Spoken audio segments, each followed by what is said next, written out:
There we go. So, welcome, beautiful souls, to our Quantum Shift virtual circle this month.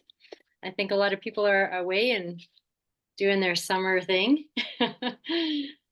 Yeah. So, lots been coming up to leave. Lots been coming up to be integrated. I'm definitely feeling like we're in that stage of integration, and I'm really happy to have Des here with me. Yeah, to just help lead this quantum shift and help people to really connect with what's possible and co-create a new reality that works for everyone, that's more heart-centered, that's more loving, that's more aligned with the truth of who we are.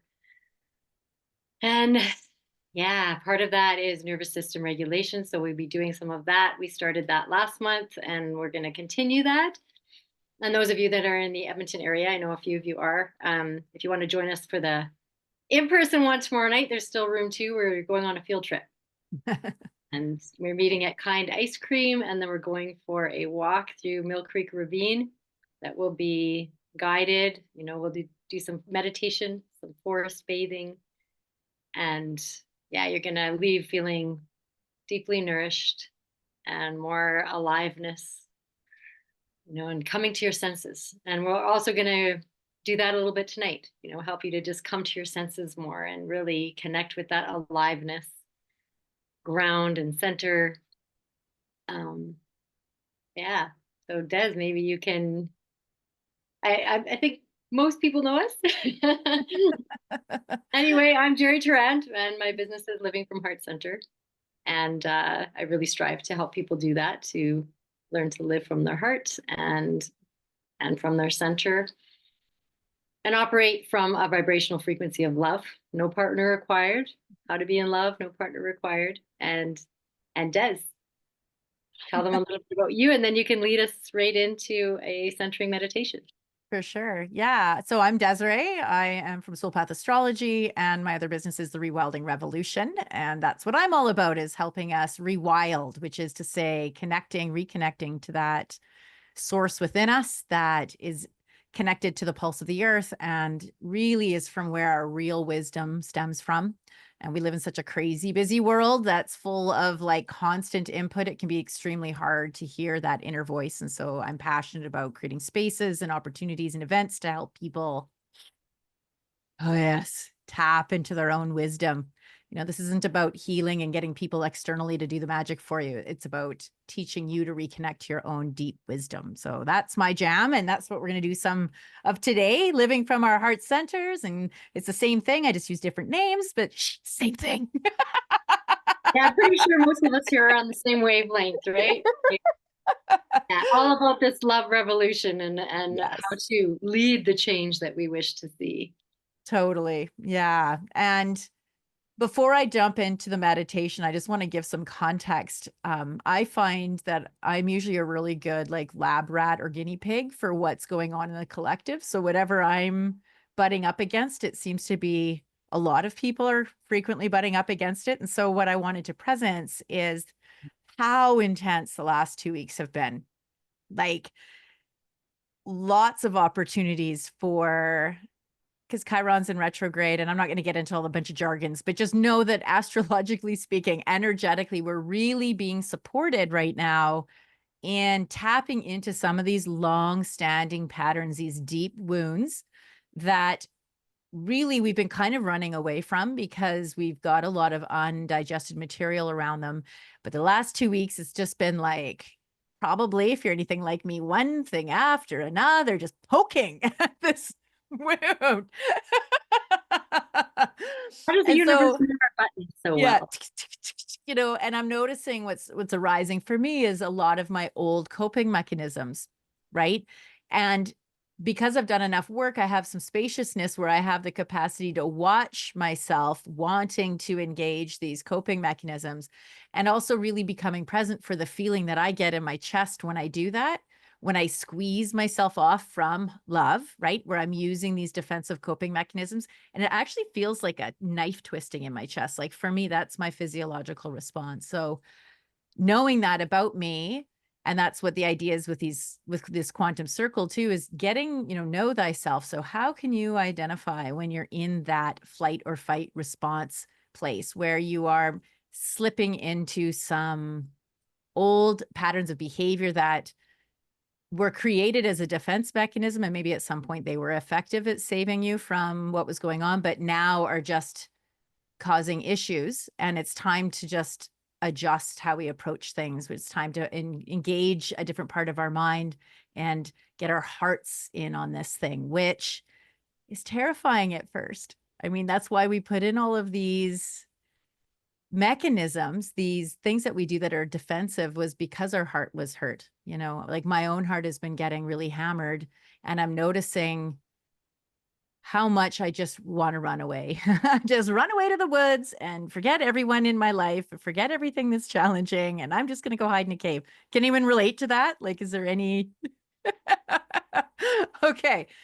Unfortunately, I can't run away to a cave. So I've been trying to come up with some solutions for how we can effectively navigate this without just checking out, right? How can I see all of these pokes on my ouchies as gifts? Like there's an invitation here, like the universe has been trying to tell me something. And so for myself, what this is how can I come into my own resonance? And this is what the meditation is going to help us do. How can I come into my own column, the musical note that I personally came here to resonate at, to sing, to be? You're an instrument. We're all instruments, and we have a certain bandwidth of notes that we're here to play in the great symphony of the whole. But what happens, right, is sometimes, how strings can resonate. So if you pluck the C string, it'll resonate the C on a guitar, on a guitar next to it. So if you're with somebody that's very discordant, if you're in an office space that is very discordant, if you're walking down the street and a lot of people are out of tune, it can pull us out of tune. And so frequently we have to come back and retune. And retuning allows us to return to what we know is true, which is our deep and unabiding unconditional love, not in a bypassy way, but in a real way. So let's jump into a meditation around reconnecting to that place, retuning the strings of our beautiful instrument. And what I'd like to invite you guys to do is just close your eyes or have soft eyes and just really allow yourself to drop into this. I'm going to invite you to find your pulse points. If you can't find it with both hands, find it with one. But if you can find your pulse point with your hands and just comfortable, like I said, one or both hands, it doesn't matter. Finding your pulse point. And just start taking some deep breaths, focusing on that pulse point.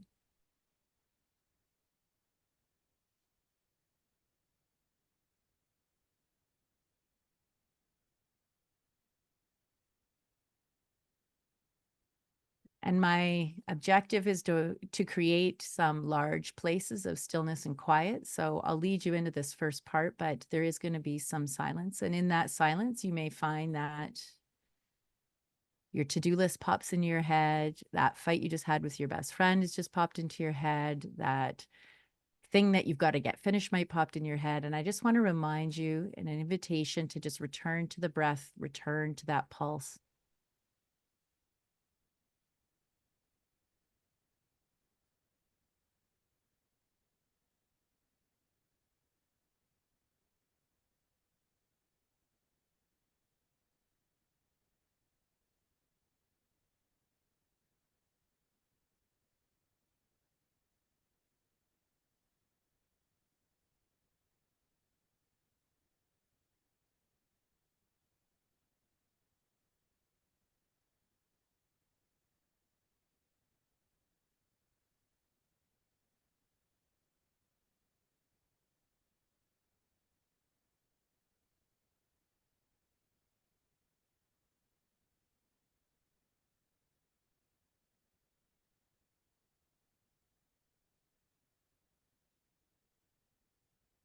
And I want to invite you to just really become aware of your breath.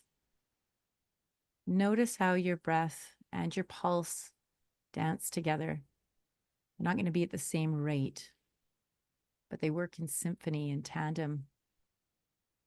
Just be really present, arrive for this feeling of the pulse in your finger and your awareness of your breath as you breathe in and out. Littlest pause at the top and a little pause at the bottom.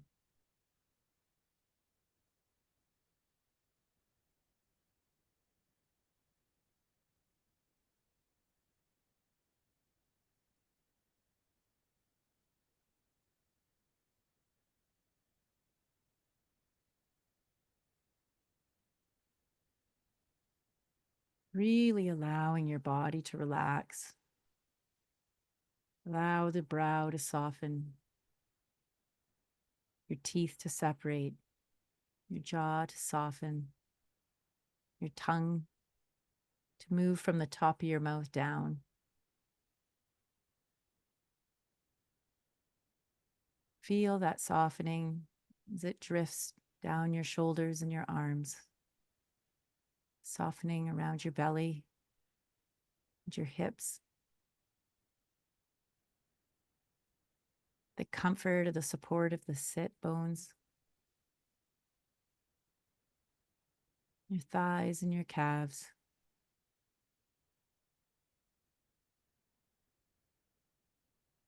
And the solidity of your feet upon the earth. Remembering the breath, remembering the pulse.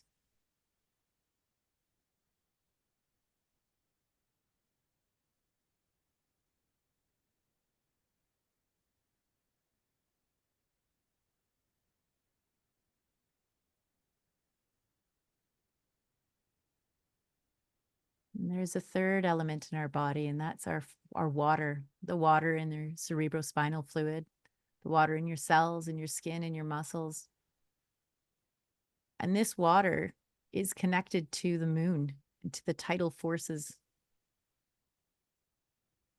Just as your flesh is made of the earth and the stardust, within us pulses the beat of the planet, her waters, and her nourishment. All of our organs are working in symphony and harmony with the planet, with our moon, with the neutrinos from the sun. We're bathed in this loving presence.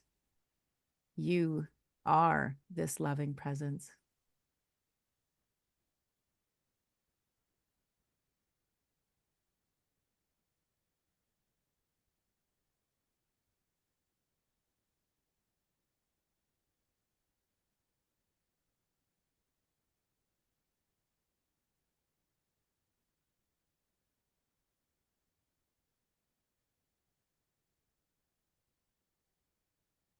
And on your own time, when you feel ready,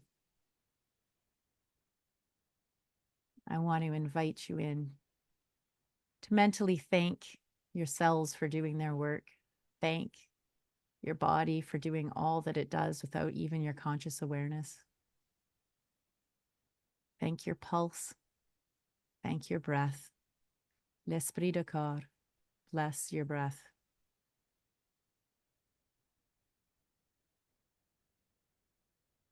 And when you're ready and there's no rush, I invite you to blink open your eyes if you've closed them, and welcome back to the space.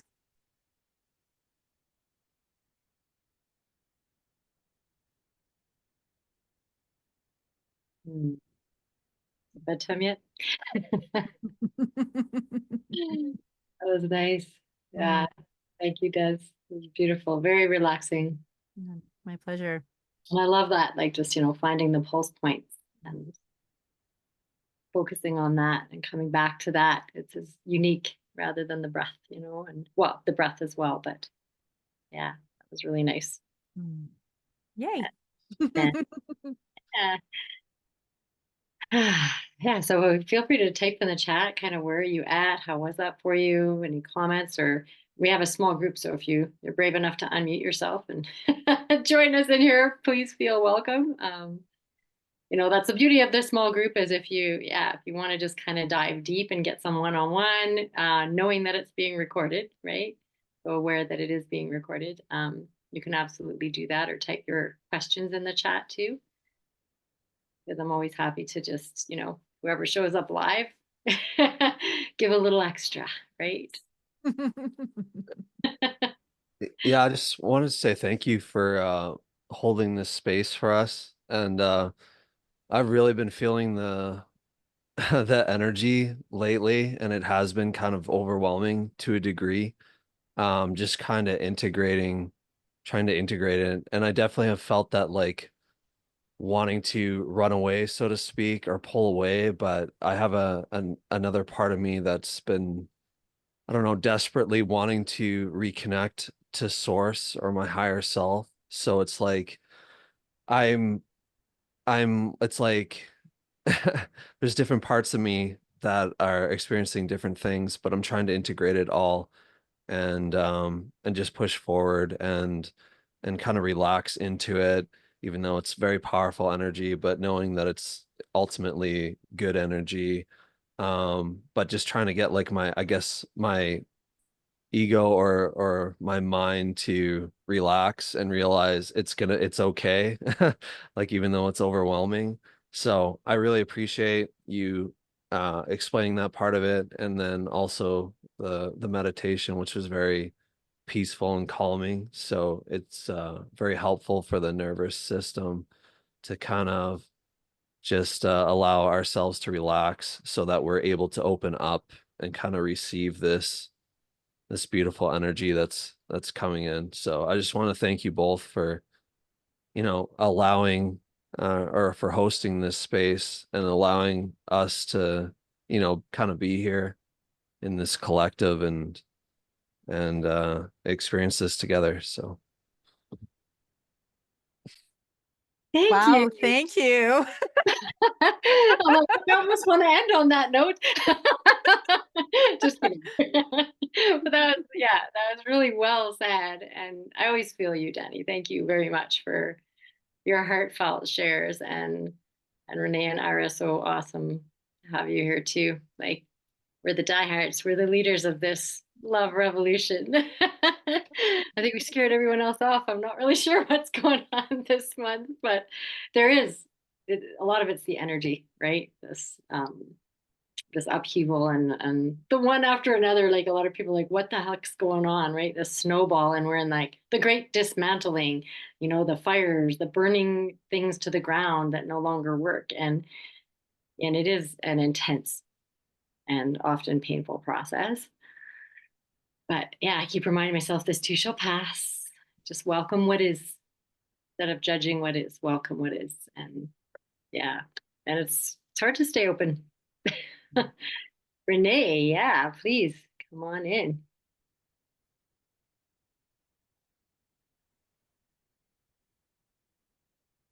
Just have to unmute yourself.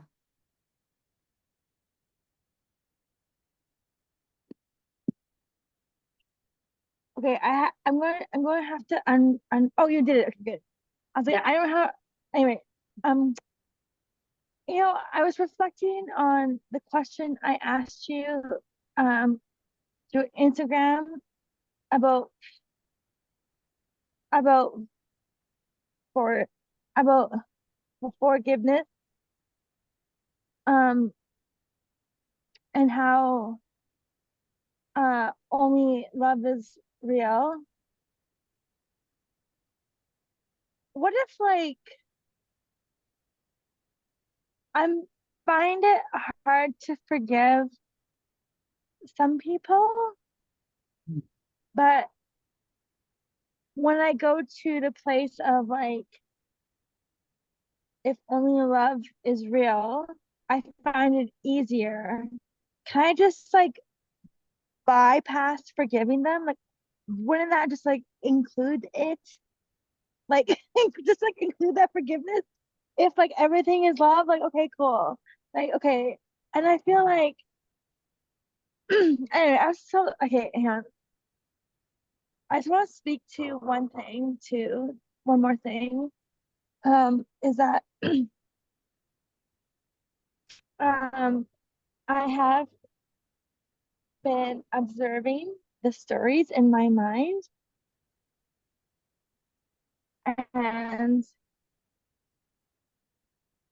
um one thing that has helped me a lot is choosing like the gift in this situation. Like as you guys, well, Jerry knows, my dad and my relationship has been so difficult.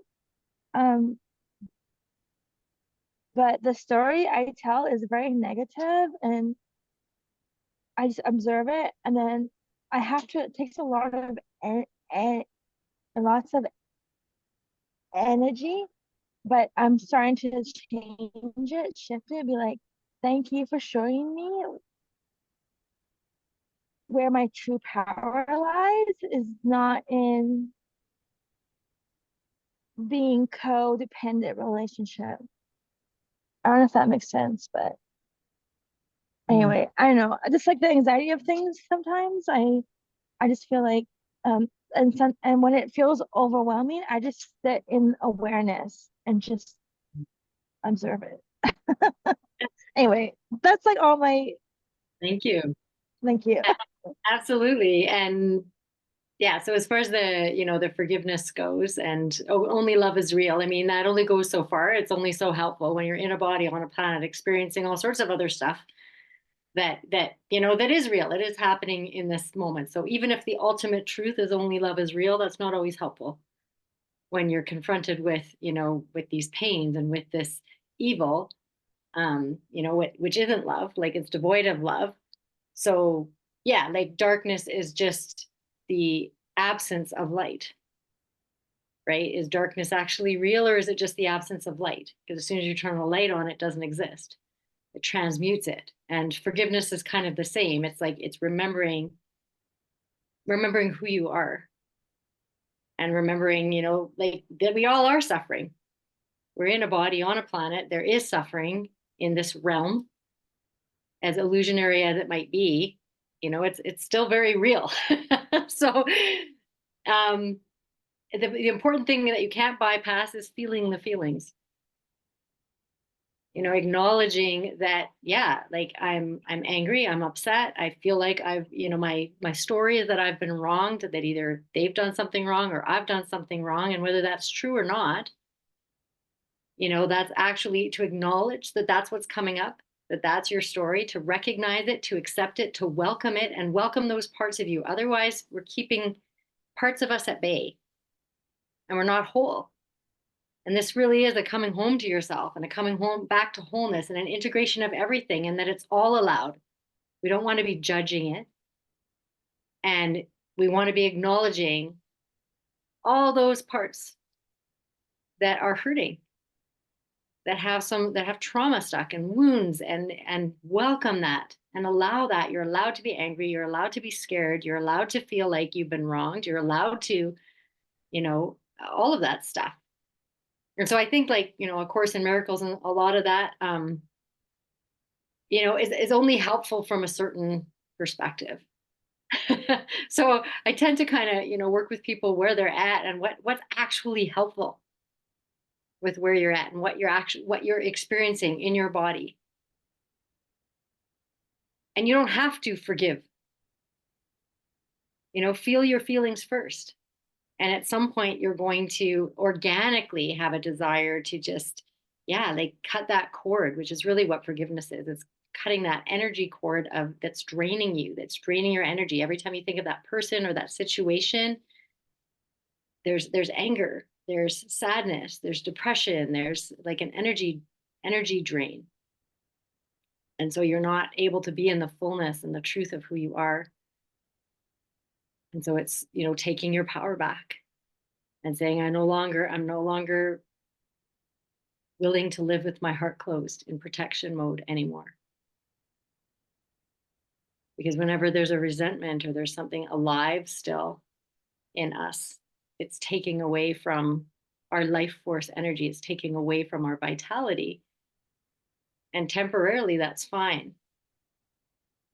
But how long are you going to hold that? No, because it actually cripples you in the long run, right? So you've seen my forgiveness workshops where how heavy is this? It depends how long you hold it. It's like, I'm going to hold it forever because they don't deserve my forgiveness, man. I'm never letting this go. They need to pay for it. Well, who's paying for it? Who's the one that's, your whole arm is crippled and the whole side of your body? You know, after you hold this for long enough, you're the one that's completely paying for it. You're the one that's crippled. They might not even have a second thought about it. And so really forgiveness it's about freeing yourself and saying, like, I refuse to live with my heart closed any longer. I refuse to live in this pain and to keep reliving this wound. So it's like, I put it down.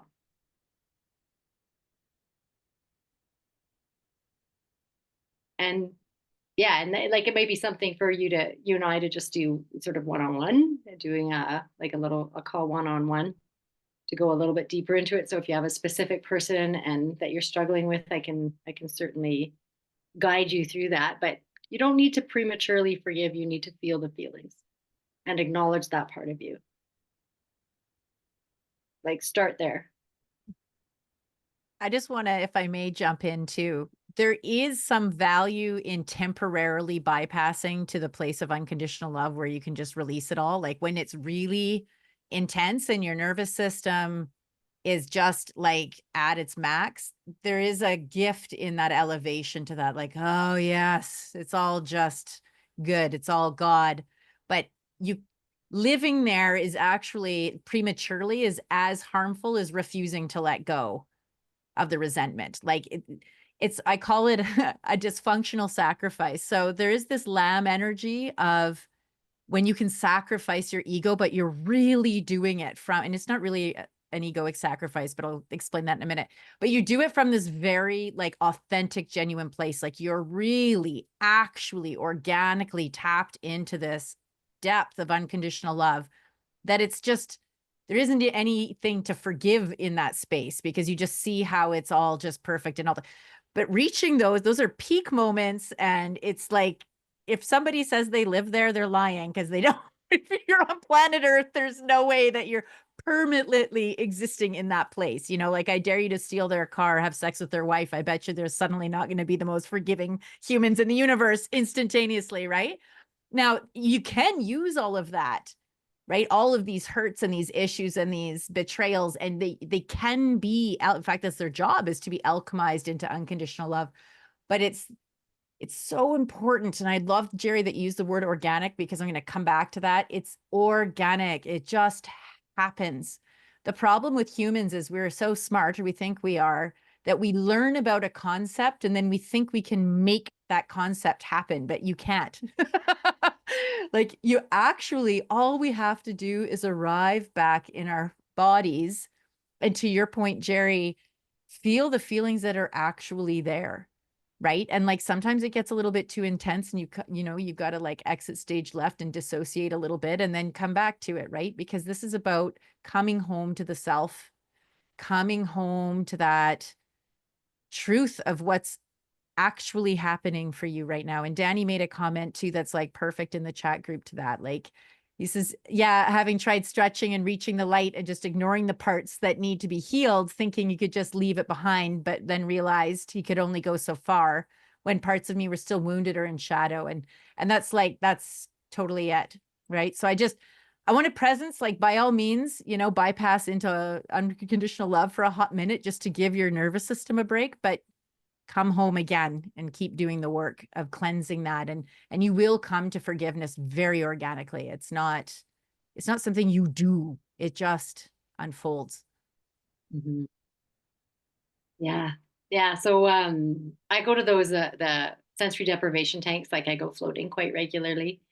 And that's like my med bed. Like, have you ever heard of med beds where there's a frequency that's just going to heal everything, Like, honestly, it's a frequency, right? And it's the frequency of love. And when you're in the frequency of love and you're fully in that presence, that loving presence, where I am loving presence, you're healing. That's the automatic healing zone. But, expecting, like, so if you stay there long enough, technically you will alchemize all those parts, right? But it's pretty hard, like Des said, in a body on a planet to actually, you're not going to be there all the time. But it is great to have a practice of that, like actually just bringing in whatever that is for you. So whether it's like floating to me because there's, I'm in solitude. It's dark. It's, it's dark. The temperature's all the same. Like, so it's an easy space for me to get into that place of bliss and unconditional love and that frequency. And I call it in. Like, I'm very, very intentional when I go in there that, this is me and the divine, and just show me and be with me and lead me and to this full on truth of whatever I need to see, whatever I'm not seeing. And some people, it's a tree. Like for Des, I think it's like forest bathing, right? She's like, she's all about grounding, bare feet on the ground, and in with those beautiful trees. And that's that space where she can just, yeah, maybe it's a bypass for a moment, but it's not really, because it's, it is what's true and it is what's real. And it's a presence practice. And it's very healing. And this beautiful reminder that, we are supported. We are loved, especially when we're going through so much upheaval individually and collectively. So yeah, use it for sure too. Like, thanks for saying that, Des. And trust the process, this whole process of forgiveness. It's not really what people think. It never is, right? If you want to know who you're not, think about it. If you want to know who you are, feel who you are.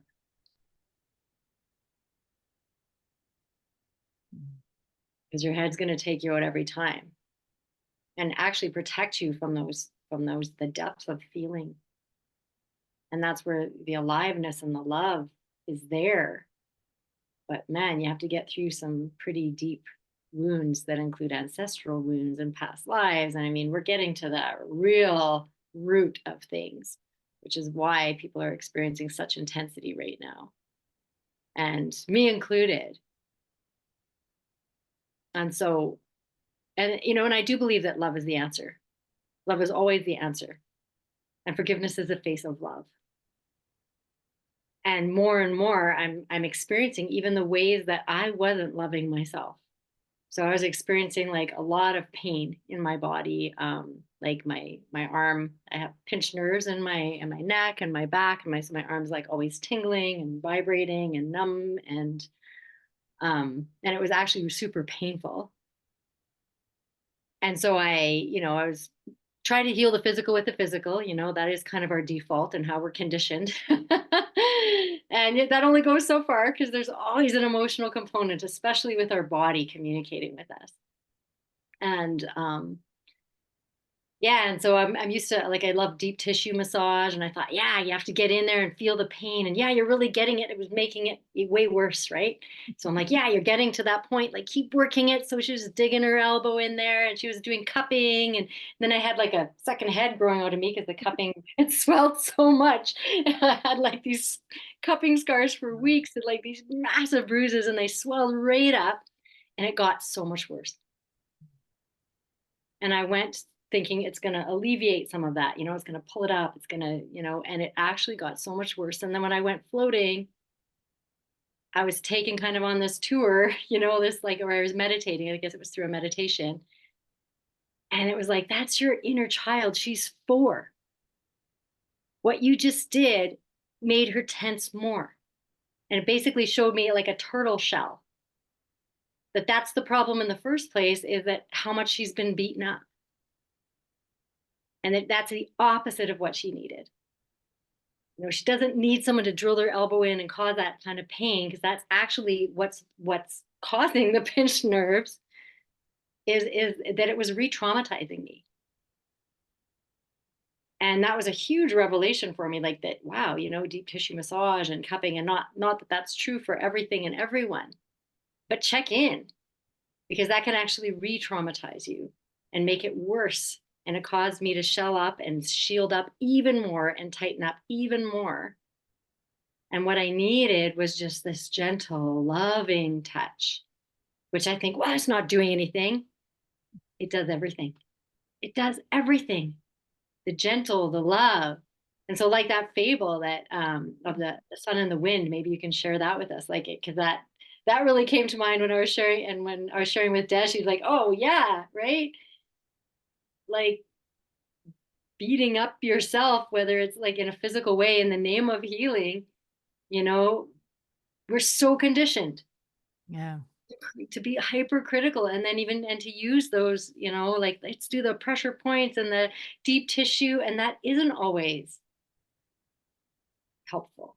In fact, it for me it was actually hurtful and reminiscent of my past and what I've always done and why I was so holding, you know, and so tense and so protective and had so shelled up and shielded up. And honestly, with that one realization, I didn't even have to do anything. I didn't even have to do the loving touch or go get a relaxation massage. Or I realized that, I apologized to myself, I forgave myself, and I asked that little 4-year-old girl for forgiveness. And more than 50% of the pain immediately left, and it's never, like, a lot of it is just that realization. And then, you know, forgiving myself rather than beating myself up for, oh my God, like, what have I done? I'm like, I am so sorry. Like, I've been doing things backwards and upside down, and I'm the love coach, right? Like, here and here I am, like, totally incongruent in that one area. Like, so I'm super grateful, right, for that realization. Because realizations are everything. That awareness, like you said, Renee, resting in awareness. Huge. That's so healing. It's actually way more simple than we think.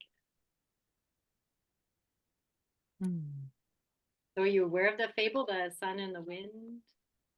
Yeah, hands up. Is anyone familiar with that one? But you got to tell it because Renee should. Okay. It's cute. So the sun and the wind were having an argument one day as to who was stronger, who was more powerful. And so they, you know, they're arguing and they look down on the earth and they see this guy walking by and he's got a jacket on, and wind says to sun, I'm so much stronger than you. I bet you that I will get this guy to take his jacket off. No problem. Way before you'd ever manage it.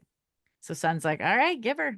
So wind starts blowing, you know, and then really starts blowing. And when the guy's just like, oh, you know, just wrapping it tight to get the cold and the rough wind, and it's so tight. And he tries, ooh, ooh, ooh, and he just tongues up like this, and like that coat is not coming off. So sun's like, okay, you've had your chance. Step aside, wind. And it starts to just be. It's not ramping up its heat. It's not doing anything particularly special. It's just being the sun. And, you know, minute by minute, that guy's like, he's like, oh, no, I'm going to take that off. Oh, that's so much better. And just like that, as I'm trapped in my chair now, trying to be my good little storyteller, the man takes the jacket off. So the moral of the story is that often gentleness is the stronger force, right?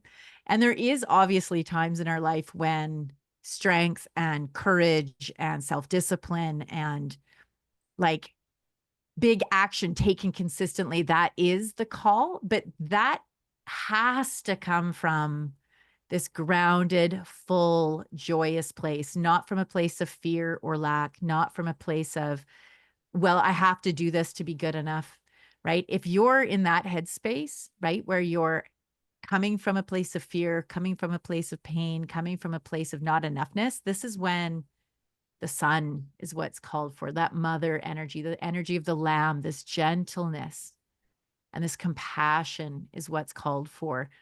And it can be tricky, you know, like we have collectively, our biggest shadows are coming up: shame, guilt, deep inadequacy, like, and it's prelingual. Like these are feelings that are just so deeply embedded, and it's ancestral. It's your life, this lifetime, it's your children, it's your parents, it's all the things, right?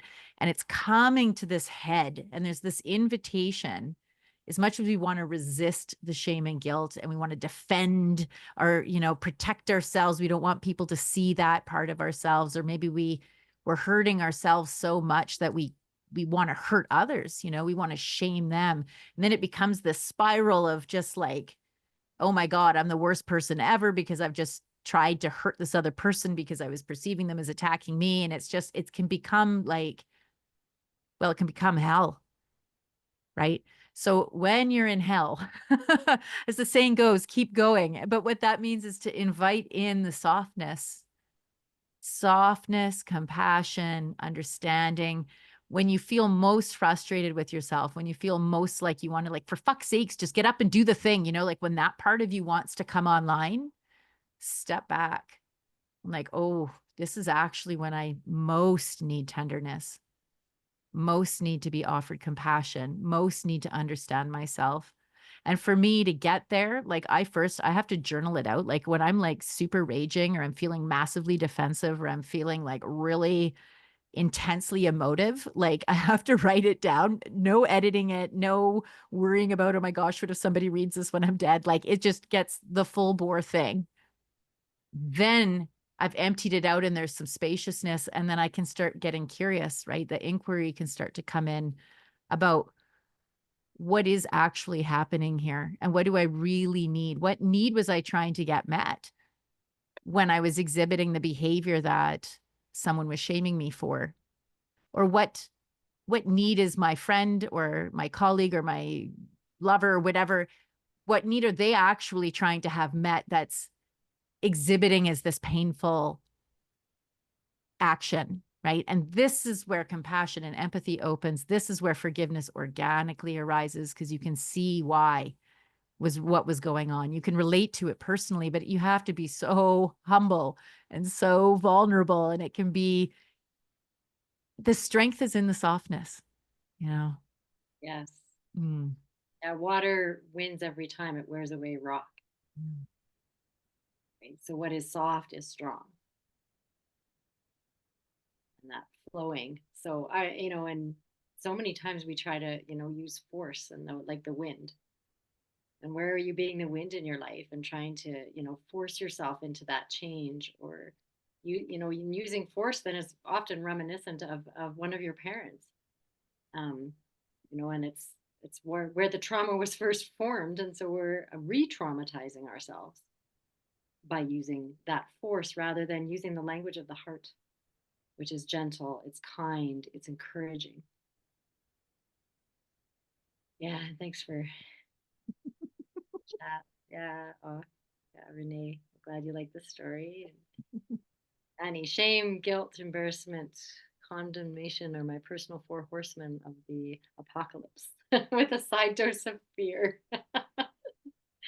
Oh yeah, I feel that. Danny, you must have a strong Mercury in your chart, because your writing and your self-expression is just so like full. There's so much like livingness in it. So I just want to give you kudos there. Yeah. Thank you. I appreciate that. Yeah, it's awesome. Yeah, so one of the practices that I often give for homework for my clients and do for myself, and then in those of you that are familiar with trilotherapy, we have our head, right, our inner masculine, the blue pillow, and then we have our heart, the inner feminine, the emotion, and so just like finding something like a pillow or a blanket or something like that that represents your head and your heart. You can combine them into one, or you can find separate things, but something kind of cozy where we can just take a few minutes to attend to them.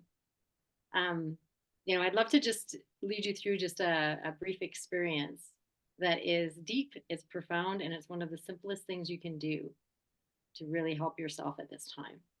So if I'm just gonna give you a minute to just grab a pillow or a blanket or something that you can like that can represent your head, or your head and your heart, like your two inner children. You have a little girl, you have a little boy, and they need your love and attention.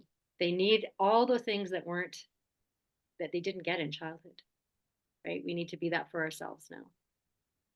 And we'll just do a little reparenting. And if you don't have that, I mean, you can always just just feel the warmth of your own loving touch, right? You can do something like just a hug.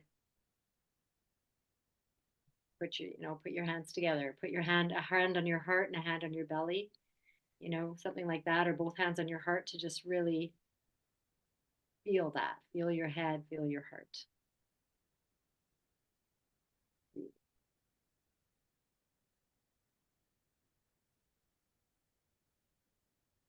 Hmm. Annie.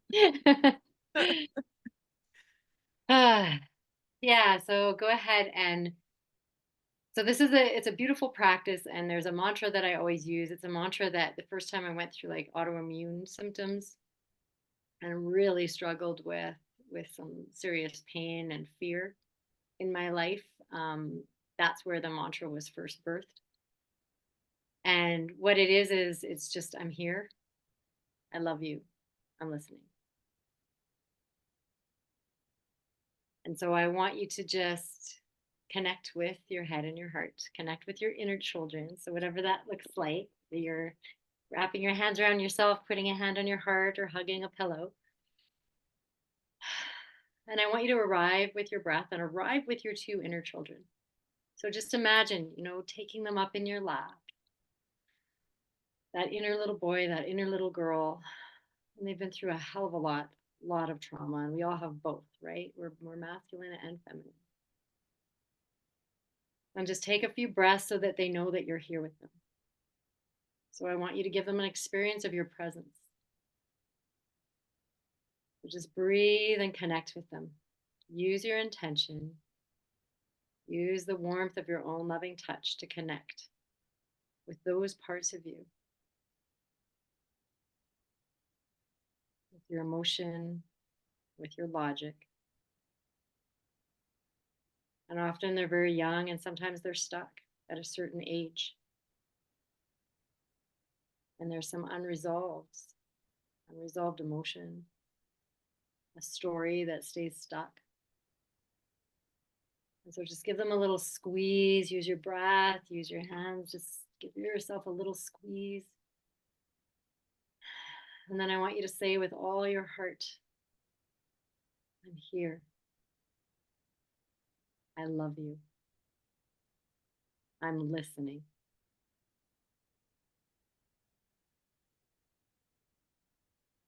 Just going to fall into stillness. And we're going to allow. I want you to give them your full, loving presence, your undivided attention.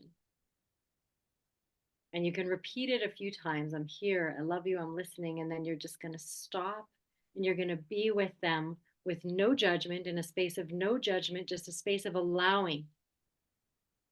So much love, so much compassion. And I'm going to give us 5 minutes to just sit with our head and our heart, giving them our full undivided attention. So I'm here. I love you. I'm listening.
for a minute or so here. I love you. I'm listening.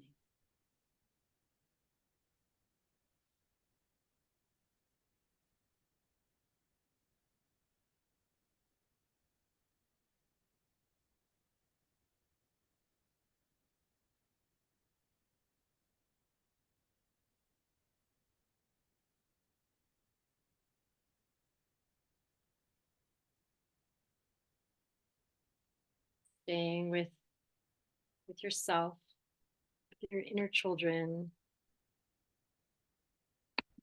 I'm gonna play a song that popped into my head.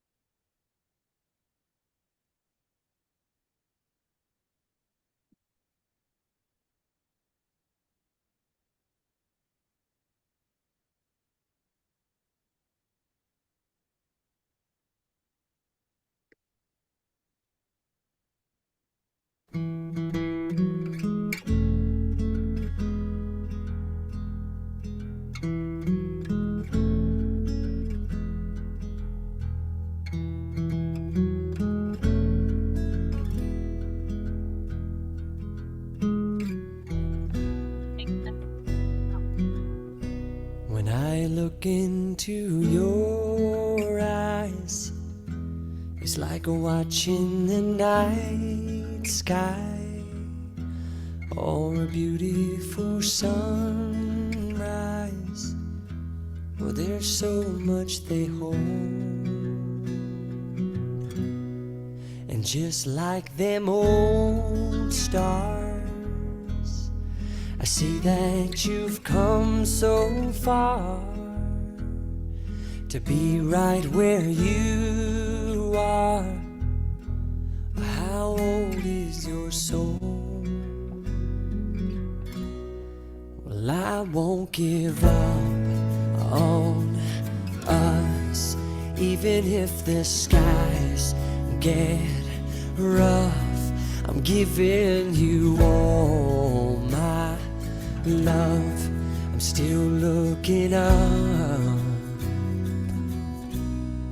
and when you're needing your space to do some navigating, I'll be here patiently waiting to see what you find. 'Cause even the stars, they burn, some even fall to the earth. We got a lot to learn. God knows we're worth it. No, I won't give up. I don't want to be someone who walks away so easily. I'm here to stay and make the difference that I can make. Our differences, they do a lot to teach us how to use the tools and gifts we got here. We got a lot at stake,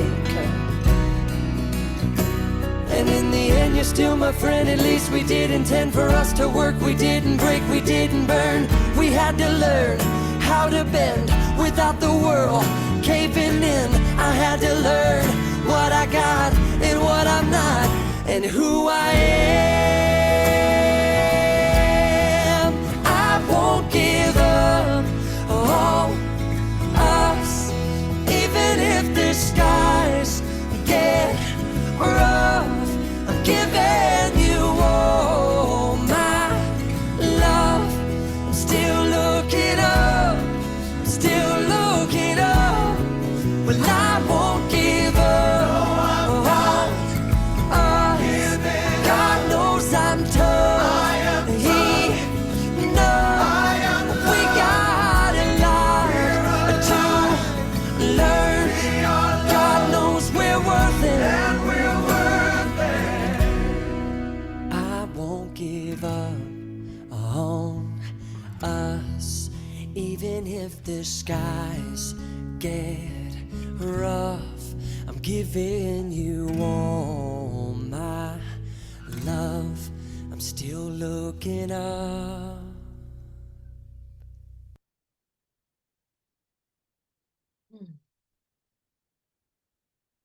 Deep breath.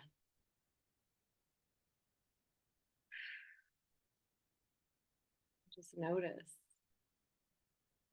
I'd love to take some shares, how that was from you, how that was for you to just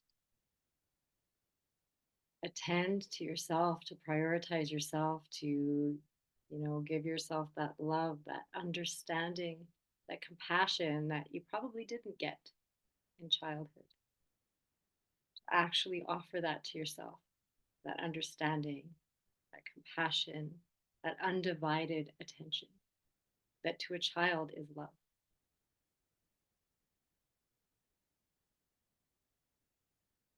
So often, the first thing that comes up is some emotion, sometimes a story, sometimes the head trying to take you out.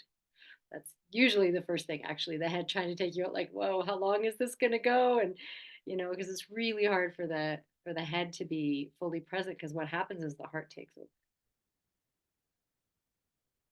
And that emotional stuff, the unresolved, and that stuff comes up that's been swept under the carpet. Not now, not now, not now. I don't have time. I'm too busy. And so we've got this lumpy carpet, and then we wonder why we can't, we can't lay on that carpet and fall asleep, like, because there's all these lumps and there's all these bumps, and that just keep making us just so uncomfortable, but we actually haven't attended to them. And so this process, I'm here, I love you, I'm listening, and just setting that intention and sitting with yourself, giving yourself that undivided love and attention, is like pulling back the carpet.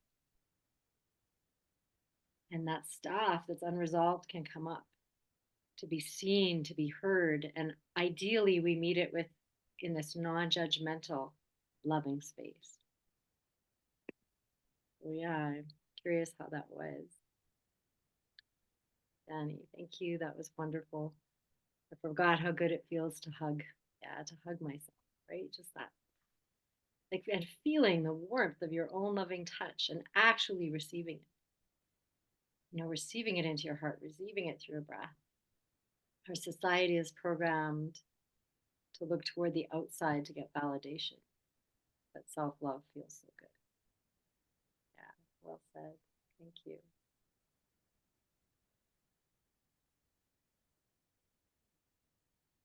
And it's simple, like 5 minutes. I'm here, I love you, I'm listening. And literally listen. And be here and stay with the breath, stay with the emotion, stay with whatever's arising. And like Matt Can would say, whatever arises, love that. Simple and life-changing if you do this every day. And how many people can't find 5 minutes? Crawl into bed, hug your pillow, and resolve the day so that you can actually sleep.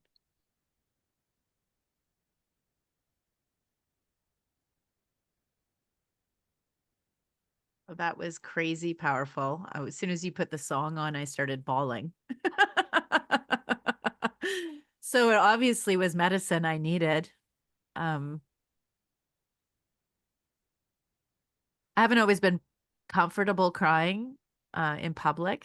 I used to be extremely uncomfortable about it, no matter, like, even if it was a movie theater and it was literally supposed to be a sad, upsetting movie. It was like I was too cool for that, I heard if you look up to the right and you count to 10 and you open your mouth, it'll stop you from crying. All these things to try to prevent the flow, but it's the water, it releases on a scientific levels hormones in your body that bring relief, that bring that sense of, like, it washes it away, right? And it soothes that intensity.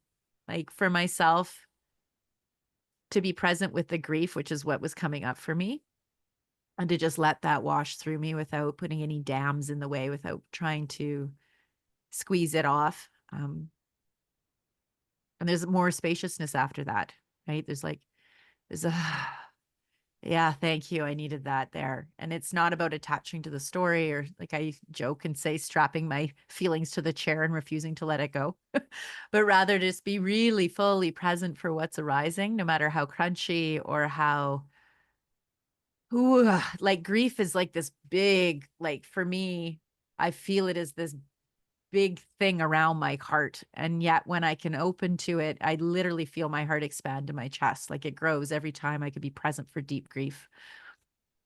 And it seems like when I increase my capacity for being present with my grief or being present with my shame without running away from it or making excuses or trying to make the other one the one that should feel ashamed of themselves, like, you know, all these things that we do to try to exit out of our feeling. But when I can arrive for it, like my self-trust grows and my self capacity, like if I have wiring, it's like I've got thicker, bigger wiring is growing every time I do this so that I can handle more life, more aliveness, and become so much less afraid of life happening. Like when I think about how many things I do to avoid, or used to do in particular, but still sometimes to avoid feeling shame, feeling afraid, feeling afraid of feeling foolish, right? Afraid of feeling guilt, like all, like I will try so hard to stay in my comfort zone so that I can avoid those feelings. But as I practice feeling those feelings and being present for those feelings, the less I fear them and the more a natural courage sort of emerges,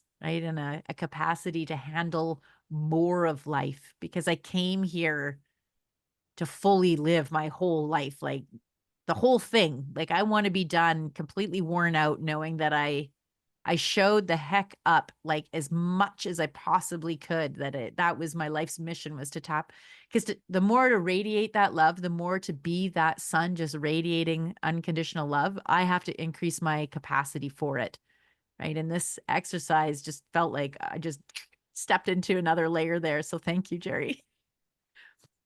Thank you. And thank you for sharing. Like I always feel like the water, right? I do feel like it melts you back in when we're talking about this time where we need to come back home to ourselves, like to melt back into who you are. And that is water. We are mostly water. And so those tears are super important. And yeah, me too, like that. As soon as I started playing the song, I'm like, wow, okay. Yeah, I guess I needed their words I need to hear, right? Like not to give up on myself and that I'm worth it, right? That worthiness to receive that love and to give that love. Like it's all connected. And I love that you said it, just then you have the capacity, it increases your capacity for more life, more aliveness, to be able to hold space for almost anything. So if you can hold space for yourself, remember that you can only meet another to the level that you've met yourself. And so if another can't meet you, that just means they haven't met themselves to that level, right? And so maybe you're not an energetic match. It doesn't make them bad or wrong, but they probably don't do this practice. And if you do this practice, the blessing that you can be in everyone's life, because you'll have the capacity to hold space. You've been practicing it, practicing holding space for big emotions, big stuff. And so it comes outside you, it shows up outside you. And what a blessing where you can actually just stay present and have the capacity to help another melt back into themselves. Most people don't have any capacity these days. So I love that you said, this is actually a practice that will increase that. And sometimes, you'll stay for longer than 5 minutes. And other times it's, set the timer for 5 minutes and that'll feel like a very long time.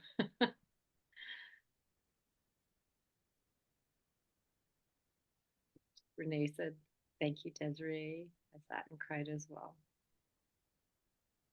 Yeah. And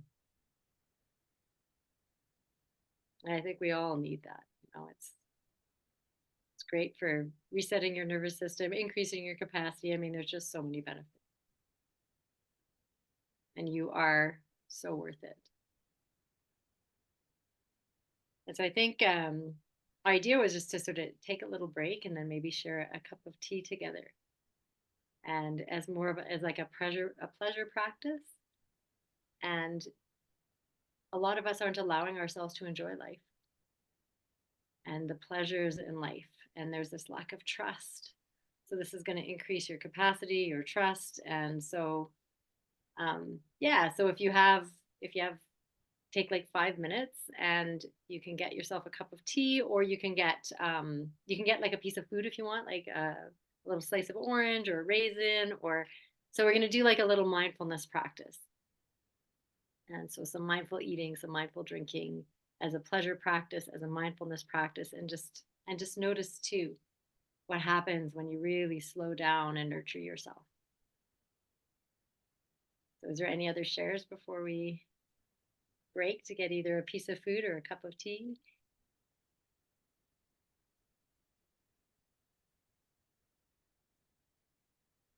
Okay, awesome. So let's meet back at 7:45 and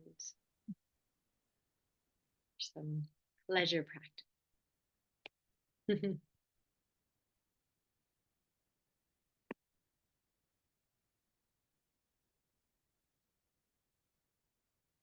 And resume.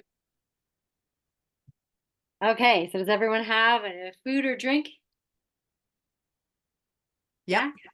Yeah. So Des, why is pleasure important? Tell us a little more about that. She asked the girl named Desiree.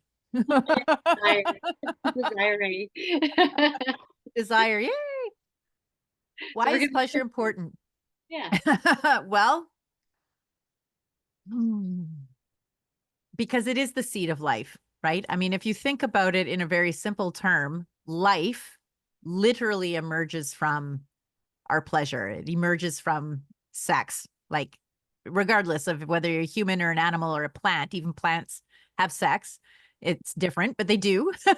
So there's this coming together, there's a magnetic attraction that happens, and that is literally the seat of life, right? And so our creativity and our pleasure are completely entwined. It's like a helix of sameness that's going on there with respect to needing to access our pleasure, which we can't do in a healthy way if we're jacked. And I'm just going to close my door. So give me 2 seconds. Yeah, for a nervous So system. mostly what happens with people is that they're in such a heightened state of activity that we actually shut down. And in order to feel much of anything, because if you're shutting down your anxiety, then you're also shutting down your pleasure, then we have to really ramp it up. And so that's where we get like almost this kind of like pleasure blind happens. And we have to use increasingly intense forms of pleasure in order to feel anything. And it gets quite out of hand. As anyone who's ever had like a porn addiction or a drug addiction or a shopping addiction or a scrolling addiction, or, well, pretty much any addiction can attest to, it starts out small, but then your dopamine levels and stuff all need to be reset, because it just gets to this place where, not unlike insulin resistance, we almost get this pleasure resistance because we're so cut off, and then we're having to use such loud, almost like we're yelling at ourselves. And it's usually not sourced from a very sincere or genuine place, because we ourselves are not in that sincere, genuine place, right? And so inviting in, first calming the nervous system, which is why we did that, right? The first half of this was all about calming down, reconnecting, slowing down, softening. It's almost like an opportunity to fast from data input and to just slow down so that we can reconnect to our sensitivity. It's the same sensitivity that we were deconditioned out of. And that every day as you get up and the news is playing and the music's on and there's people honking and you're at the office, and all these things really are trying to decondition, or they have the effect of deconditioning us from our sensitivity. And so it's so important to cultivate a practice where you can put all of that down, get it all out of your field, and come back to where now after you've mellowed out and relaxed and reconnected, you can connect with your actual creative impulse. And that is the thing that makes you feel alive, not in an outward in way, not in a addictions based way, in a sort of like stuffing as much cheesecake in your mouth as you can kind of way, but instead from a very like artesian well kind of way. And what's so awesome about it is it's so simple. And most of these, not all of these practices, you can source for free and they're readily available for you at any time. Like this isn't a product you have to buy. This isn't a program that you need to do. Like, and there's not that there's anything wrong with that stuff, but it's so important to remember the simplicity factor here. That if you can just take the time to slow down and tap into your creative impulse, tap into your pleasure, and life starts to feel juicy and good, right? Because it's not all work. That sucks. Like all work and no play makes what's his face a miserable guy, right? And what happens when we're miserable? Well, we make a point of making everyone else miserable around us.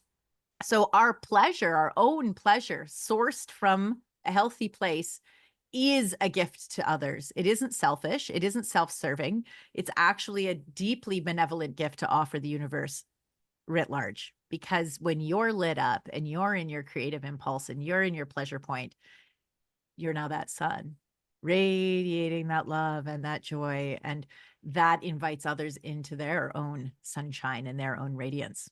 So, yeah. Yay, I knew you were the right person to ask. Because honestly, I'm one of those people that at one point had like an aversion to pleasure. And yeah, and now it's like, coming back to it, but from a more authentic and organic and, resourced place, resourcing myself. Yes. So did you want to lead this or did you want me to lead a little bit of? I can't remember what we thought we were going to do now. So, the tea thing. No, go for it. Yeah, what are we doing? I got all caught up in daydreaming about pleasurable things. No. So really it's simple. So tomorrow we're gonna, we're meeting at Kind Ice Cream. So our pleasure, we're gonna start the pleasure practice with buying some ice cream. And they have vegan options and they have all these different options and they're all like house-made ice cream. So that'll be really wonderful. But really it's so simple because it could be as simple as a raisin. And that's what I lead when I teach mindfulness and meditation, right? It's eating a raisin. And it's like the most bursting, flavorful raisin you've ever had in your entire life. But, a cup of tea, a slice of fruit, and really it's arriving with your senses. It's coming to your senses. And so the first sense that we usually come to is just our eyesight, right? What do you see? And so taking a moment to observe whatever that is, whether it's a cup of tea or a piece of fruit or a cookie, whatever you chose, and just arrive and take it in with your eyes, appreciating the colors, the textures, and just taking a moment to just be with this object. Mindful observation, turning it around, noticing how the light touches it.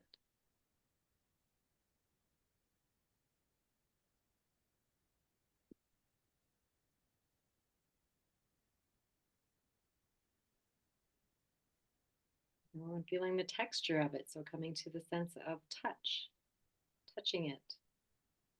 What does it feel like? Is it smooth? Is it bumpy?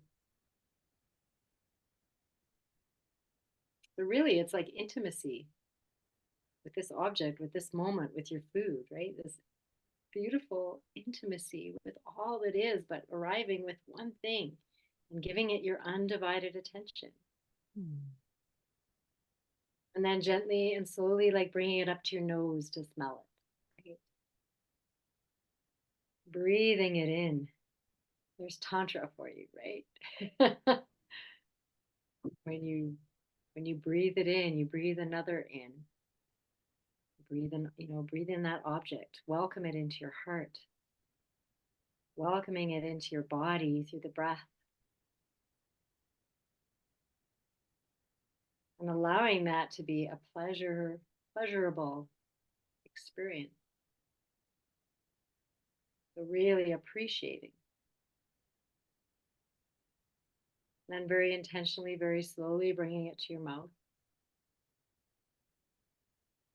The intention of just tasting it, receiving it into your body.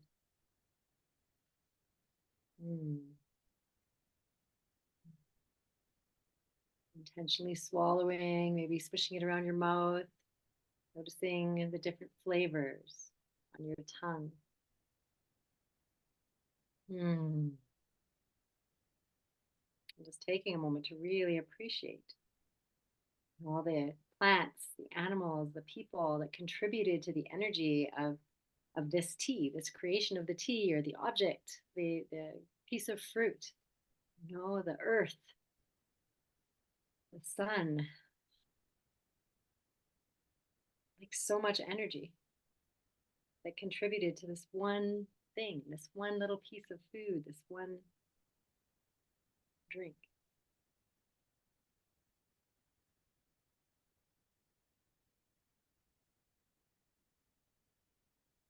So it becomes this meditation, it becomes this intimate, sensual experience.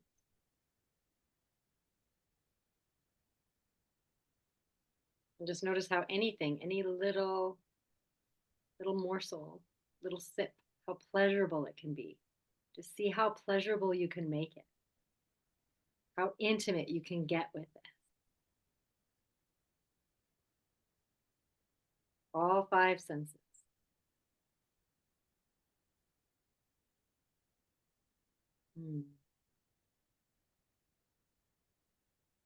Arriving with every sip.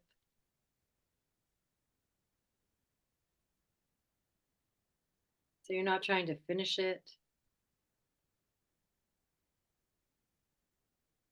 You're not trying to get anywhere. Just fully present, being with, experiencing it. Appreciating having a body.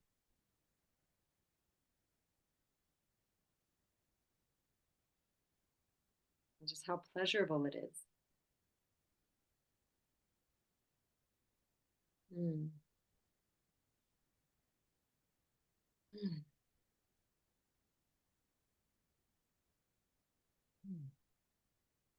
I know my morning cup of coffee is one of those experiences. I love my coffee. I love the whole experience of it. I have one of those coffee makers that grinds the beans and everything. So I put the beans in and then I turn it on and it's so multisensory. The grinding of the beans and then that smell wafting out and then the gurgling as it,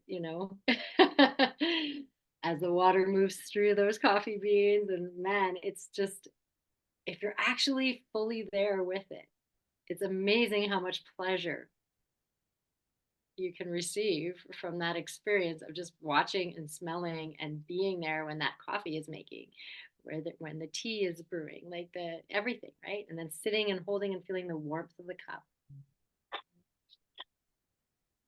And then smelling it and receiving it. And then really you're syncing up your body with the vibrational frequency of that food or that drink.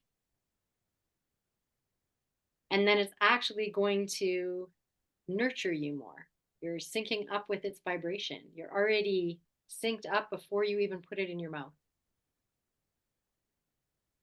And so really you can trust then that you're helping it to be digested with no aversion to it, right? No, because you've already synced up with the energy of it. So it's like blessing your food, blessing your drink. And you'll notice that you need less.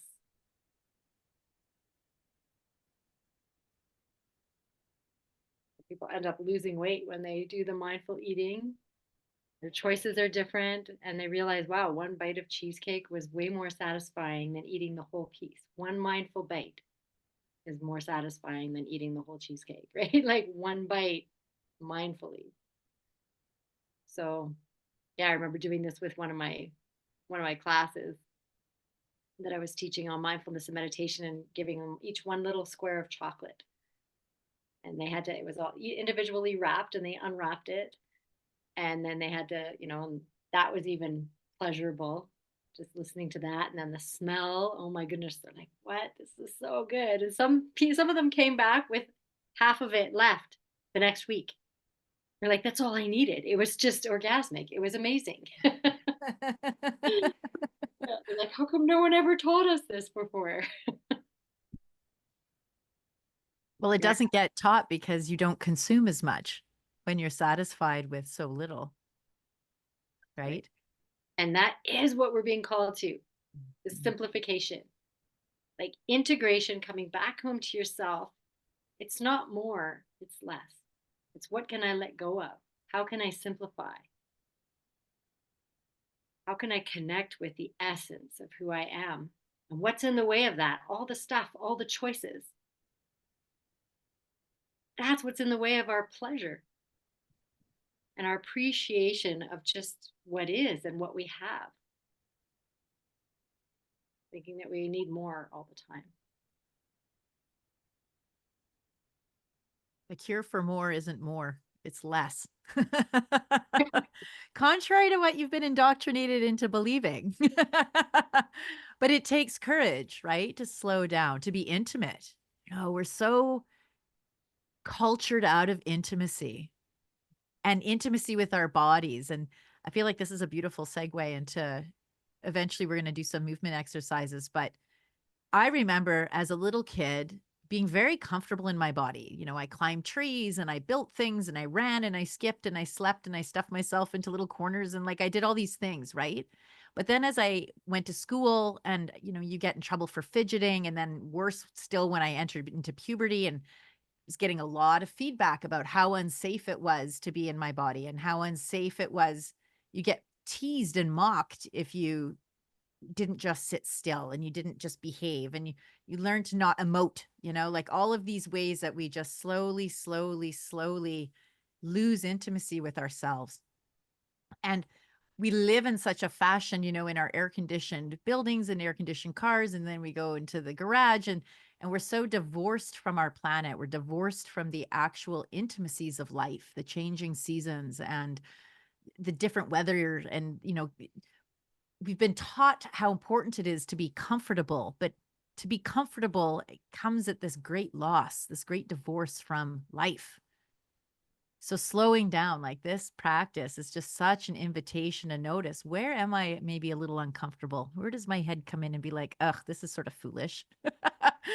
Is everyone else, or am I being watched? If I'm at the restaurant and I look like I'm making love to my cheesecake, like, are people judging me right now? Right? So allowing that, stretching our consciousness around that, and allowing this to allow the embarrassment, but this invitation to come back into our bodies and reclaim them and come back into our environments in their raw state, not in their air conditioned state, not in their heated state, not in their perfectly dry at all times 21 degrees state, but what is it to be in it? How can I increase my capacity and my intimacy for all things, right? And to feel safe there. Safety, being our own safety. And when you're present, that your presence is your safety. You're safe when you're here. Love Ira's comment. I've always had difficulty being a good little robot. You do. Mm.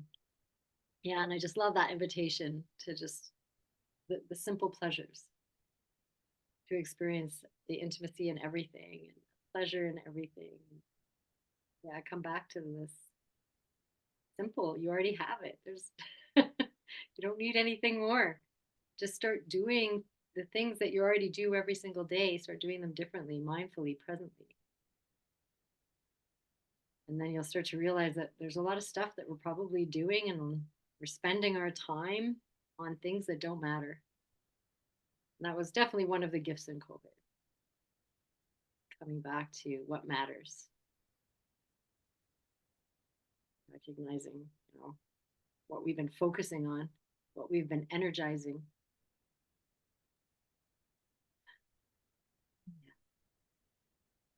Yeah. So you're talking about some body.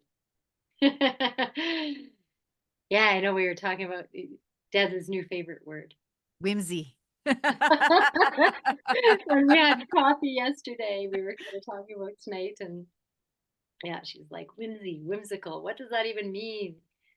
So yeah, what does that mean to you? Maybe we can ask ask our audience here, our participants. Do you have some whimsy in your life? Are you whimsical? What comes up for you?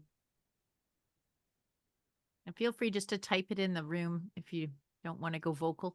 I love it, Renee. I think of fairies. Yeah, Mm. that's nice. Whimsical. Yeah, whenever I hear fairies, I think of your mom, Des. She is a living embodiment of a fairy, The definitely. wood fairy, the wood nymph, the forest Yeah. fairy. Yeah, she's lovely. Yeah. Yeah. She's very whimsical, Yeah. and she paints. My mom is an artist, and the color palette she uses is very whimsical too. It's like all these teals and purples and like colors you don't really see in nature so much, but you do see in fantasy, right? And so, yeah, it's funny because my relationship, and maybe we can ask this question too, is like, what's your relationship with whimsy? Because I've had a mixed relationship with it over the years.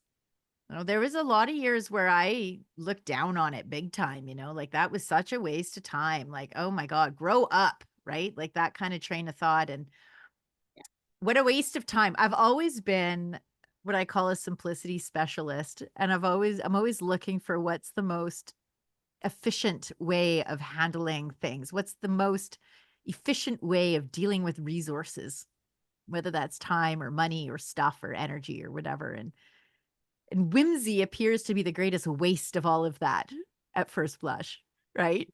It's like there are things that need to get done. We do not have time for this shit.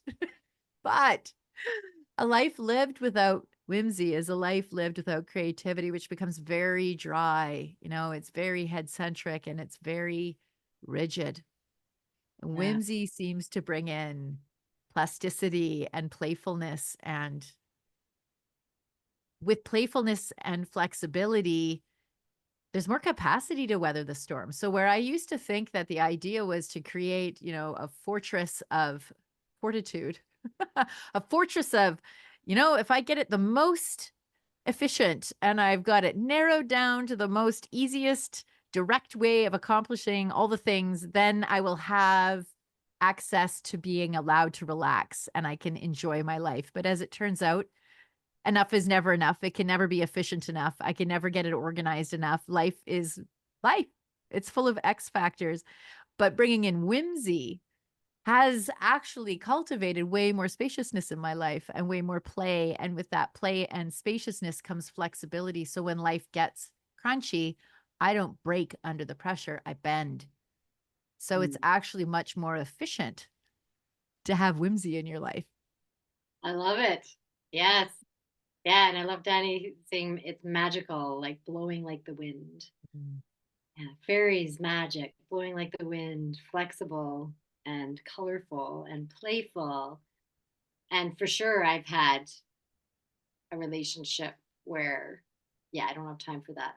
That's immature, like grow up. When you said grow up, I'm like, oh yeah, that would have been, at certain points in my life, definitely like a judgment around it. Yeah. And so not allowing myself, to the point that, now I'm figuring out, okay, what is fun, what is play for me now, and without substance, because often, that I became, I associated alcohol and, I have to drink and dance, and that was play and that was fun. And then it's like, can I have fun without alcohol? Can I have, without any substance? And yeah, it's a little bit different than it was. And it's like this, the pleasure practice of just being intimate with everything and really coming to your senses and this aliveness and this presence.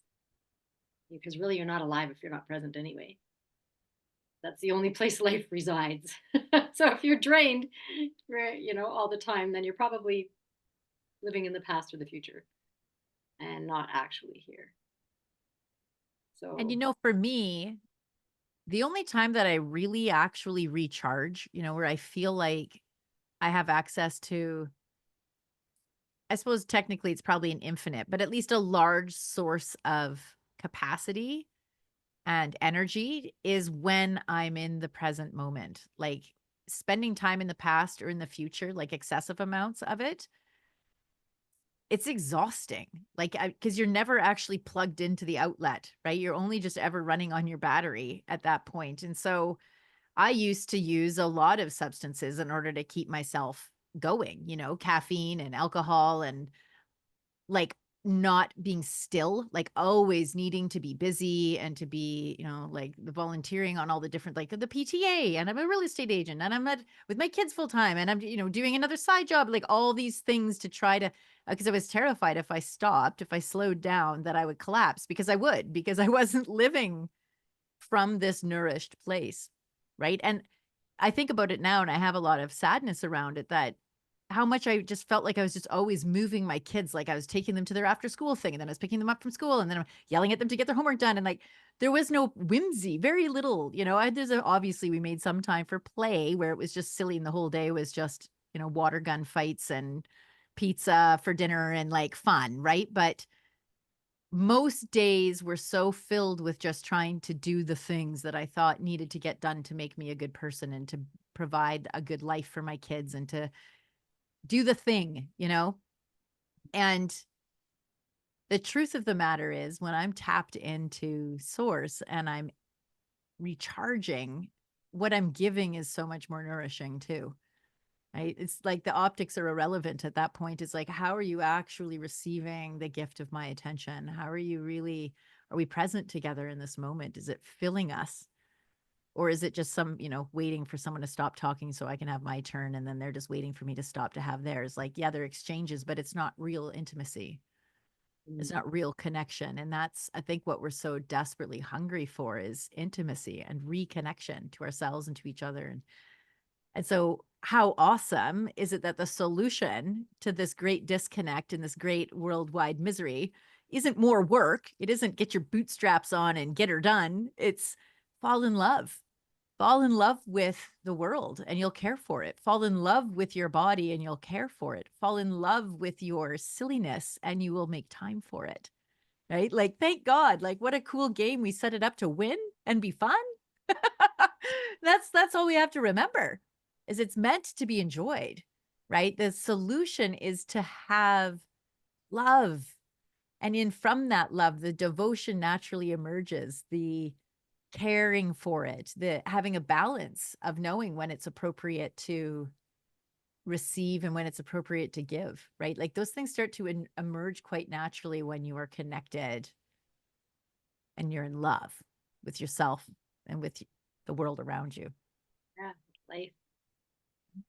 Yeah, I love you. I love you. Thanks, Danny. Man, I'm already thinking I'm gonna listen to the recording. This is just like flowing in this, and it's like so many golden nuggets, right? To just go back and like, wow, yeah. Like the solution is to fall in love. Yeah. No partner required. Because, if being told that we're all going to kill the world if we don't get our poop in a group, which is basically what we've been getting told for 20 years, if that was like actual working motivation, we'd have all stepped up by now. But if we actually take the other route and we're like, what if you just fall in love? Like, come back to your favorite forest or your favorite lake or that little grove of trees or that mountainside or whatever it is, and like, if you love that, then you want to serve that. And this isn't some punitive jerk that's telling you, or else. It's love, it's passion, it's devotion, and it's like, oh, it's so healthy. Oh, It's amen. huh? Amen. Yeah. Hallelujah. Okay, ready for some whimsy? Yes, let's do it. That was good. I'm like, everyone, 1, 2, 3.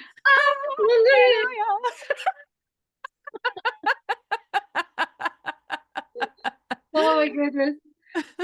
Yeah, let's end on some whimsy, like on a high note and just in love with life. And and I remember thinking, when I was thinking about my ideal relationship, I'm like, they have to have some goofball in them, some whimsy, right? Yeah. Don't want someone who's all dark and heavy and in the dumps. Like, so you got to be goofy. You got to be able to laugh at yourself and at life and at everything sometimes. Yeah, and just be silly. Yeah. So So one of the things that we do, so sometimes I have another job where it's very sit down and you're in a room for 8 hours and it's very tedious. And so sometimes, as you might imagine, after 2, 3 days consecutively of being in a room doing tedious small work, things get a little bit weird. And one of the favorite games that we will play is animal sounds. And it's funny because nobody announces that this is what's going to happen, right? It's just somebody's like, "Meow." And someone else is like, and then the whole room starts to emerge with different animal sounds, and it's hilarious. And it breaks up the monotony. And no, there's no real point to it except to laugh, right? Except for the hilarity of it. And so I don't know if any of you guys have a favorite animal sound, but I'm all for. I would love it if you guys would be down to unmute and just on the count of 3, make some big, loud, ridiculous animal sound. Doesn't matter what it is, your favorite animal sound that you can make. Are you down? sure. All of you there that have your Ira, Renee, and Danny, are you down when you want to unmute and make an animal noise? Meow, meow. Ah, Oh.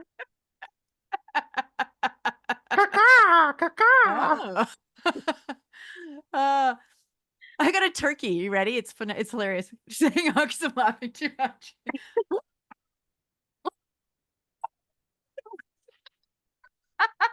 Oh, that's good. I've never mastered animal sounds, I don't think. I'm trying to think what. We used to have turkeys on the farm, and like, yeah, if you went up to them and you made that sound, then they'd go back at you. So I made a point of mastering it so we could have gobble gobble competition. Yeah. And I like, love that. I love that whole idea of just the whole workspace. Someone just starting with an animal sound, and pretty soon you have a whole barnyard of. yeah. Yeah. Because it's contagious, right? Joy is contagious. And it's so important, I think, to cultivate environments where it's safe to be silly, right? It's safe to have that whimsy and to be inspired by other people's whimsy. Like I kind of take it upon myself to be that person. Come into a room and be the one who's willing to sort of be the sacrificial, silly goof, because then it opens up the door for other people to feel safe to do so, right? Like, well, I'm not as crazy as she is. Like, so okay, great. But so bring what you've got, right? And that's why I actually love hanging out too with with cross dress, like with transvestites, because they're like the most outrageous women you will ever meet. That I can't even come close. Even me, like full bore dialed right up, isn't nearly as gregarious and over the top and outrageous as they are. So I feel so safe, right? Like I'm not going to be shamed. I can't even come close to being too much with those people, right? So yeah, I think there's a gift in being the too much one, and Yeah, that there is is. this gift. Yeah, welcoming back to the too much. Those of you that felt like you were just too much, right? Like, no, we need all of you. Yeah. Yeah, Danny agreed. Yes, to feel joy and not feel judged. Bringing that back, that safety. Yeah. Have Like, fun. and up your quotient for it, right? Because like ecstasy and awe are also really intense emotional experiences. So, you'd think that that would just come naturally because it's pleasurable, but it doesn't. Like, it can be tempting to try to like shrink that awe down or shrink that ecstasy down and keep it into manageable doses. Right. And so the practice of, if you're going to do the work of holding space for shame, guilt, and fear, then you might as well also counterbalance that practice with holding shame for awe and ecstasy and delight and joy. Right. And like boundless happiness. Like when you were a little kid and you just were free, like you would just laugh without feeling self-conscious. You would just like run through the field of flowers and like tick, tick, tick, tick, tick, tick, as you went, and you didn't think that that was silly. Like there was no judgment, right? So this is about reclaiming that part of ourselves, that childlike part of yourself that's just delighted with the whole thing, right? Like what a lovely gift. I'm totally setting the intention to reclaim that part of myself. And I just saw, like, at the park rolling down the hill.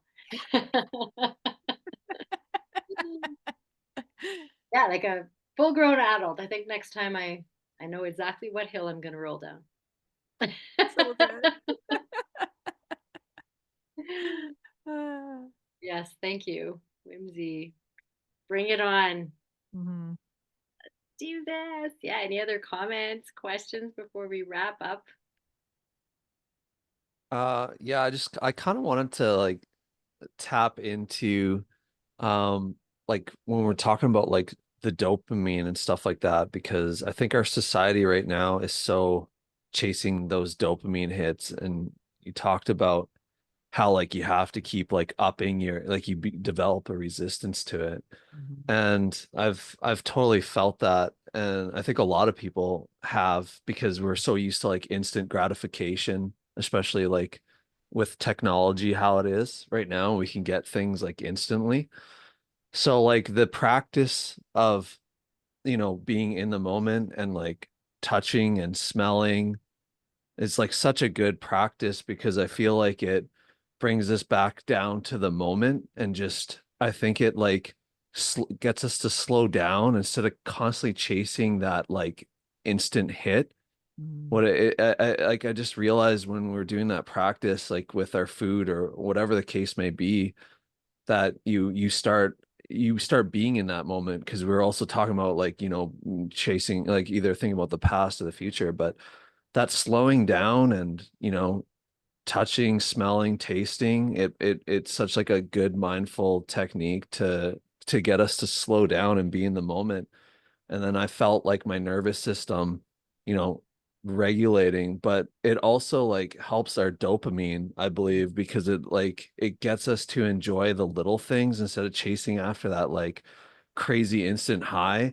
It says, it's telling us, oh no, we can enjoy every little moment, and it actually is so much more pleasurable that way, instead of like constantly chasing that instant high. It's like a high that is more continual and lasts longer, and like you can just really delve deeper into that. So it's just, and then like incorporating the whimsy into that, like if you incorporate that whimsy creative spark into it, it's like you realize you don't need like in that moment, if you can get there, you realize you don't need substances when you tap into that whimsy and that creative spark of life. It like, I don't know, and you're in that moment and you're actually in the moment. It's like it's such a good natural high that it's like, I don't know, it just feels nice to, you realize like that you can get that natural high, and Mhm. it's like but you're also regulating your nervous system and dopamine at the same time. So I don't know, I think it's interesting how all that tied together, so I just wanted to comment on that.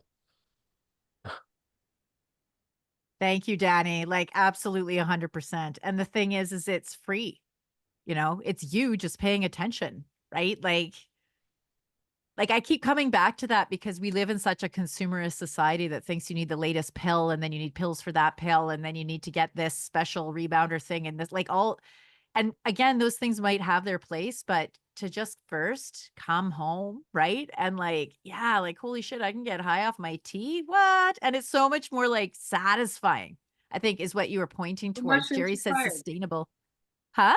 No mushrooms required. Yeah, totally no mushrooms required.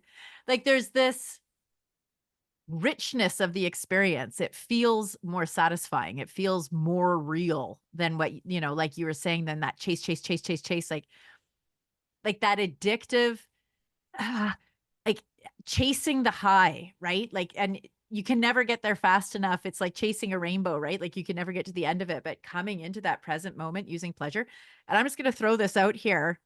This was just like a cup of tea or a cookie or whatever you have. Imagine doing that with a pet, we'll start there. And then with a loved one, like imagine making love with somebody from this place. So instead of just chasing that quick, high that a person might get from porn or from just like the hookup culture, imagine if we like came back and really showed up for the presence of that with each other. Like the amount of like untapped potential in that, the amount of energy that's available in like life to do great things that's available when we like really show up in the moment with each other is like, I don't know. I feel like it's that untapped energy source that everyone's looking for, the unlimited free energy. I think it's being present and finding pleasure in the present. I think that's the source energy available there is huge.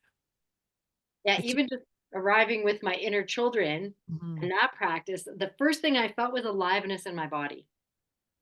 Like my whole body was like, kind of like, what are you doing? Like you're here with me. You're actually embodied.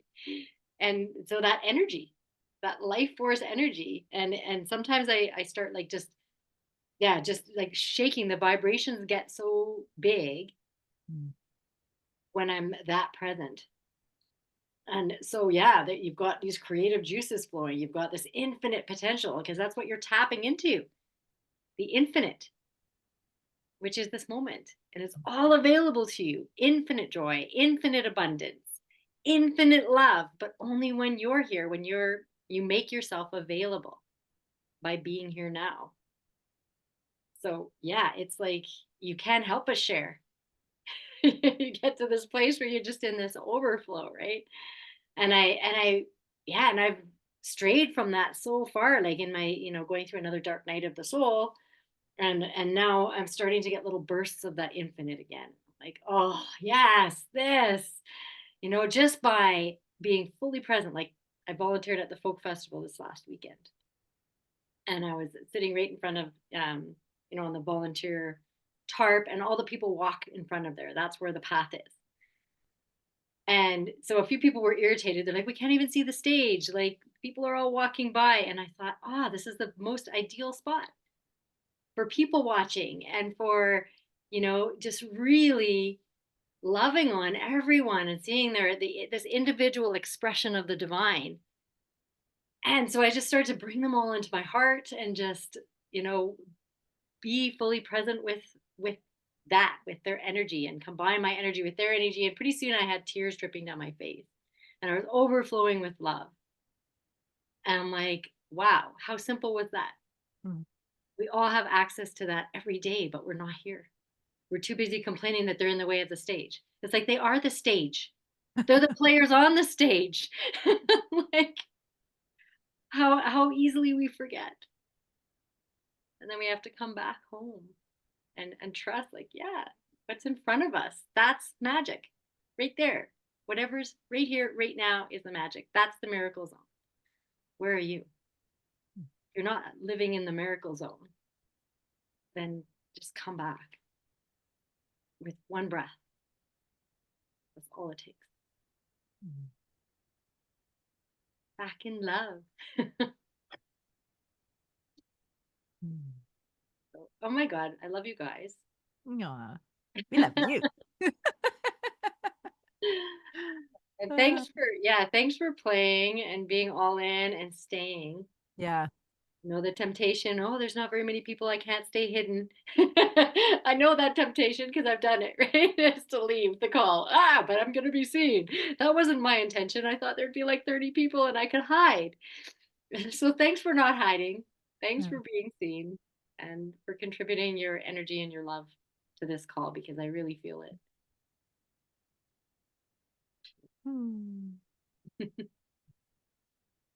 And these are, as always, by donation. So if you guys do feel compelled, if it resonates, please feel free to send a donation to Jerry's email. I'm sure she'll put it in the message box there. And as we always are so grateful, like this is an energy exchange, and we always deeply appreciate your show of that in that way. And yeah, thank you guys. Like this, so beautiful. I hope that this landed as well for all of you as it did for me, because I think this might be my favorite one so far. It's mine.